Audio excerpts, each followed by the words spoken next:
ఏం చేస్తాం చెప్పు, ఓ డ్రీమ్ గర్ల్గా పరిచయం అయ్యావు. ఇప్పుడు జరిగింది ఒక డ్రీమ్గానే ఉంది. ఈ అనుభవాన్ని ఓ డ్రీమ్గా మర్చిపోదాం. నేను చాలా ప్రేమించాను. ఒక్కసారి నా ఫోటో చూడొచ్చు కదా. ప్రేమ అనేది ఫోటోని చూసో డబ్బుని చూసో పుట్టేది కాదు, అది మనసుకు సంబంధించింది. జతగా నీతో నడిచే అదృష్టం నాకు లేదేమో కానీ జీవితాంతం నిన్ను ప్రేమించే ప్రేమ నాలో ఉంది. నీ ప్రేమను మిస్ అయినా చాలా బాధగా ఉంది,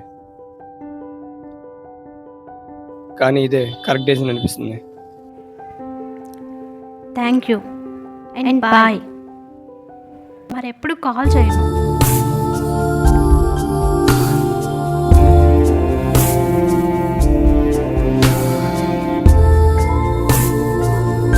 ఒరే శ్రీను, మీ నాన్న కళ్ళు తీరి పడిపోయాడు రా. ఎంతసేపు లేవటం లేదు, వేగంగా వెళ్ళు.